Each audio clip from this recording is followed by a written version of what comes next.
Welcome into Ready Golf, where me and Ethan quickly break down the week golf tournament. We have Pebble Beach Pro-Am, very exciting event. Finally, Rory McIlroy back in the PGA to start the season.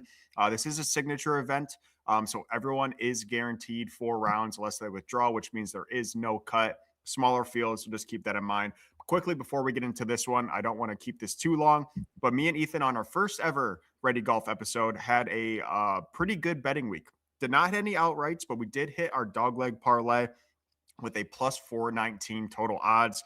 I did hit as well Mav McNeely on the top 20. Ethan, you hit Jake Knapp top 20, and you did hit Hideki Matsuyama over Xander Schauffele. So not yet an outright winner. That's going to be few and far in between, but pretty profitable week so far. And like I said, that dogleg parlay, 1-0. We'll see if we can continue that moving forward. But Ethan, welcome into Pebble Beach. Very exciting event. Let's start with your outright winner. Yeah, and really quick, just before I do give the outright, your long shot with Tagalo was, hanging around on Sunday. My outright Siwoo was right there as well. So even though we didn't hit them, it's going to be near impossible to hit an outright in a golf tournament.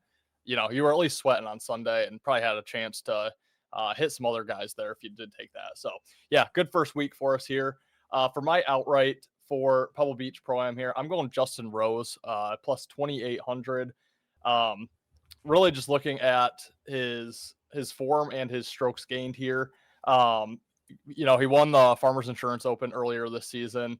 Strokes gained, he's fourth on total strokes gained, sixth tee to green, fourth in approach, 29th putting. So fairly good numbers there. Well, really good numbers, and then pretty decent for putting for Justin Rose. And then his history at this course is it's been really good the last 3 years. He tied for third here in 2025, tied for 11th in 2024, won outright in 2023. So yeah, Justin Rose, 28-1, kind of like how I'll go over every single week. He has good course history, good recent form, good strokes gain numbers as well. Justin Rose, 28-1 is who I'm liking on the outright market. All right, you might hear another Justin Rose later in the show. My outright winner is going to be Russell Henley at plus 3,000.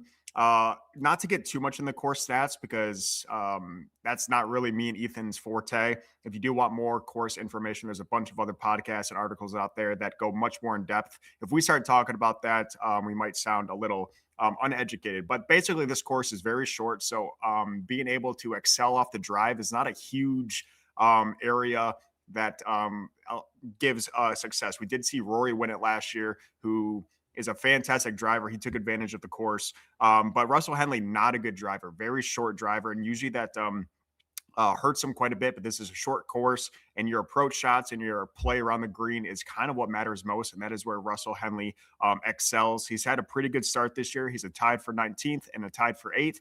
Did not play in the waste management.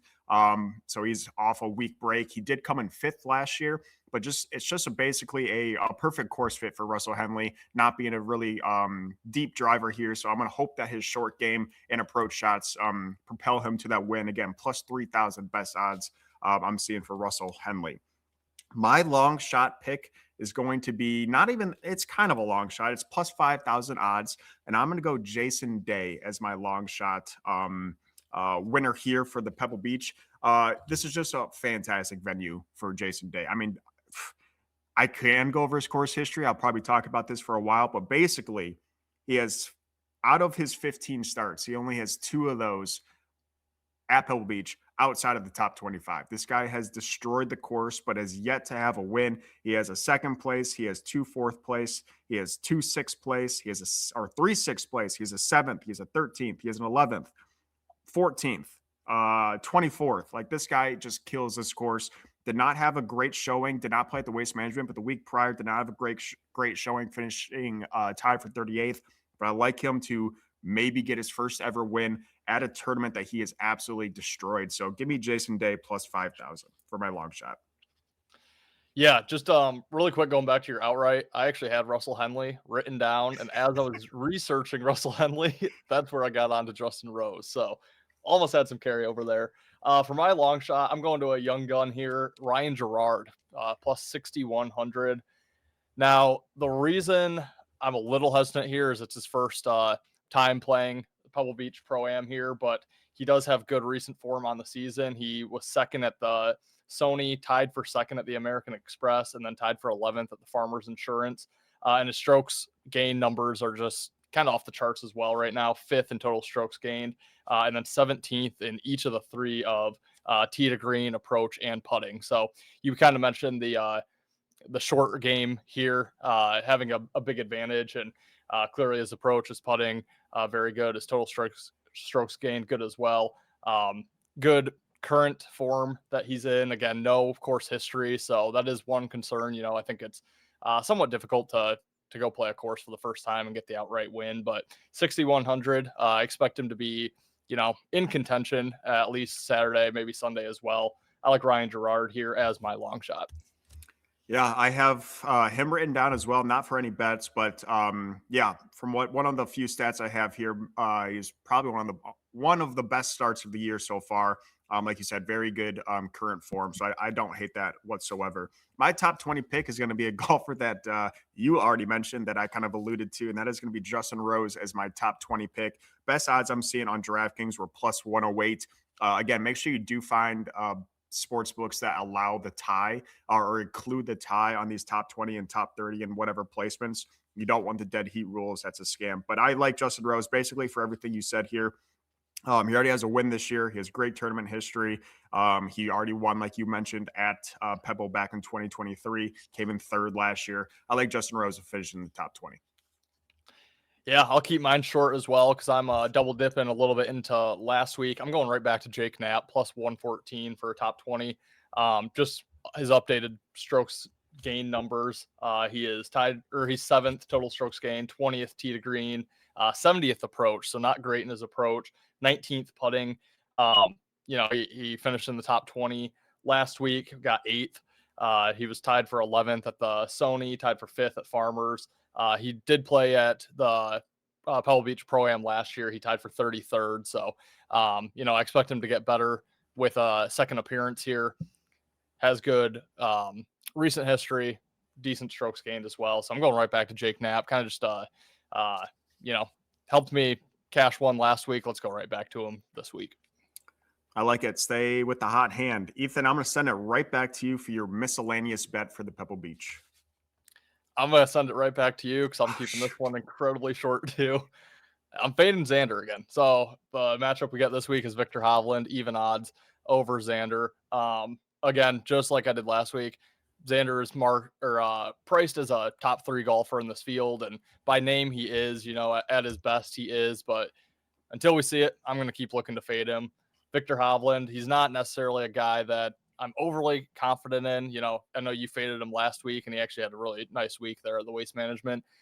Someone that I am a little hesitant on. I was hoping for maybe a better name there. And shop around, you can probably get somebody else on a different book. But for the show, I'll give out Hovland over Xander, and I think really just fading Xander in a head-to-head full tournament is going to be profitable.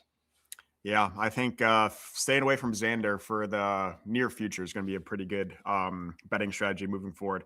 Mine is going to be a strategy I think me and you are probably going to get into a little bit more as we continue this show.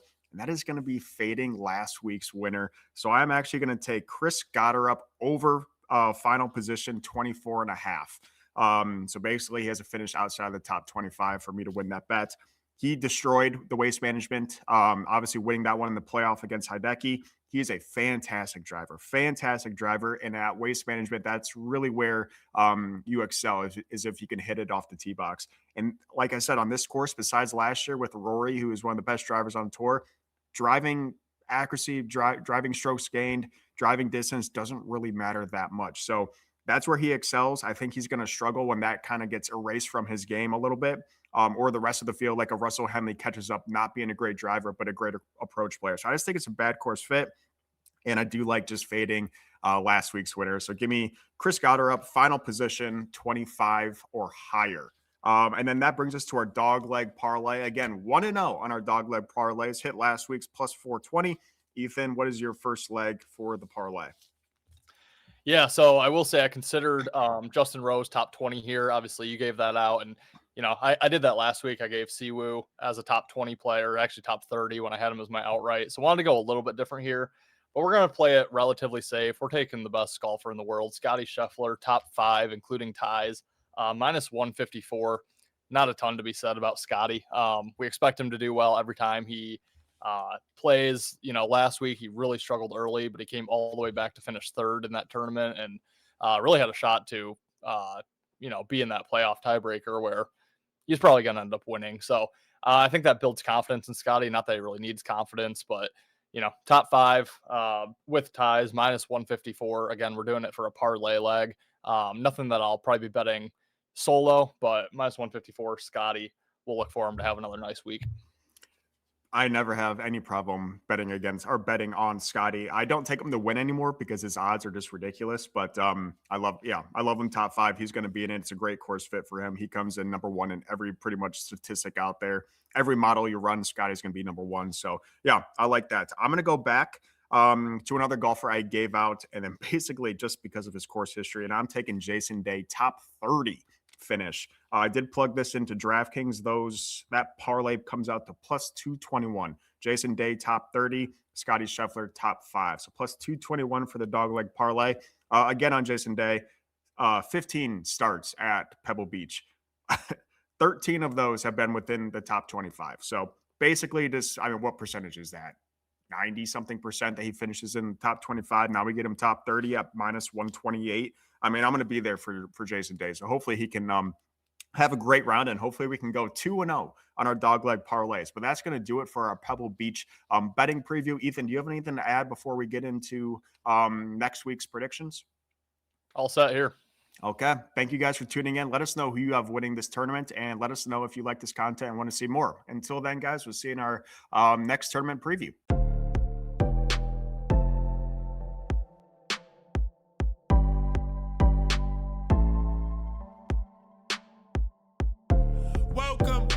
Welcome to Better Win Green, eh? To Better Win Green, eh? To Better Win Green, eh? Listen in and cash out, that's what it's all about. Come on, let's make cash now. We always on spot and we cover all spot from the bottom to the top, eh?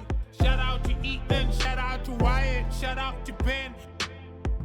Welcome to our podcast, Better Win Green.